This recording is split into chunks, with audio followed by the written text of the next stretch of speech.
वनवास से लौटने के बाद सीता की पवित्रता पर सवाल उठने लगे। श्री राम ने सीता को छोड़ दिया। सीता को अपने पति राम से दूर जंगल में जाकर रहना पड़ा। यह सब एक तोते के श्राप की वजह से हुआ।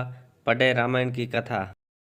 रामायण में श्री राम और सीता के वियोग की कहानी सभी जानते हैं। वनवास से लौटने के बाद एक धोबी के कहने पर सीता को राम से अलग रहना पड़ा था। क्या आपको पता है कि यह सब एक तोते की वजह से हुआ था, जिसने सीता को अपने पति का वियोग झेलने का श्राप दिया था। पढ़े रामायण की यह अनूठी कथा।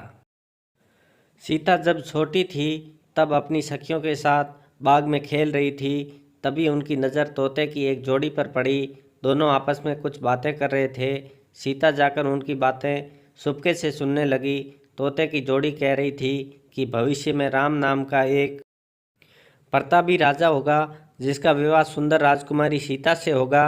जब सीता ने उनसे पूछा कि ये सब उन्हें किसने बताया, तो तोते ने कहा कि उन्होंने महर्षि वाल्मीकि के मुंह से ये बातें सुनी। वे अपने आश्रम में शिष्यों को ये बात बता रहे थे। तब सीता ने कहा कि जिस राजकुमारी की वह बात कर रहे हैं वो मैं हूँ। यह सुनकर तोते घबरा गए। उन्होंने कहा कि हम उड़कर कहीं दूर जा रहे हैं और कभी यहाँ नहीं आएंगे। सीता ने उन्हें रोक दिया और कहा कि वह उन्हें अपने साथ रखेगी। इस पर तोतों ने कहा कि वे आज़ाद पंछी हैं और किसी पिंजरे में बंद होकर नहीं रह पाएंगे। सीता ने कहा कि वह और भी बातें सुनना चाहती है, इसलिए उन्हें जाने नहीं देगी। तोतों की जोड़ी ने खूब विनती की, मगर सीता ने टस से मस नहीं हुई। बाद में सीता ने नर तोते से कहा कि ठीक है, वह उसे छोड़ रही है, मगर मादा तोते को वह अपने पास ही रखेगी। नर तोते ने कहा कि उसकी पत्नी गर्भवती है, ऐसा न करें, दोनों को साथ रहने दें। सीता ने उनकी एक न सुनी। उन्होंने नर तोते को तो छोड़ दिया, मगर मादा तोते को अपने साथ महल में बंदी बना लिया।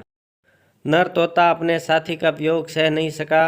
उसने सीता को श्राप दिया कि जैसे आज वह अपने जीवन साथी का वियोग सह रहा है, उसी प्रकार सीता भी एक दिन अपने पति का वियोग सहेगी। कुछ समय बाद तोते ने अपने प्राण त्याग दिए। सीता को जब पता चला तो उन्हें बहुत दुख हुआ, मगर अब बहुत देर हो चुकी थी। कहते हैं कि इसी श्राप के कारण सीता को अपने पति श्री राम से दूर जाकर महर्षि वाल्मीकि के आश्रम में रहना पड़ा। दरअसल श्री राम रावण का वध करके 14 वर्ष का वनवास खत्म कर सीता और लक्ष्मण के साथ अयोध्या लौटे। उसके बाद कुछ लोग सीता की पवित्रता पर सवाल उठाने लगे। एक धोबी ने भरी सभा में सीता की निंदा की।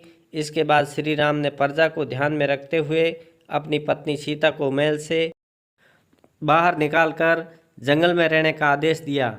उस समय सीता गर्भवती थी। उन्होंने वाल्मीकि के आश्रम में ही अपने पुत्रों लव और कुश को जन्म दिया। कहते हैं कि जिस धोबी के कहने पर श्री राम को अपनी पत्नी को छोड़ना पड़ा, वो पिछले जन्म में ही वही तोता था जिसने सीता को श्राप दिया था। दोस्तों, अगर ये कहानी पसंद आई है तो अपने दोस्तों को शेयर करें।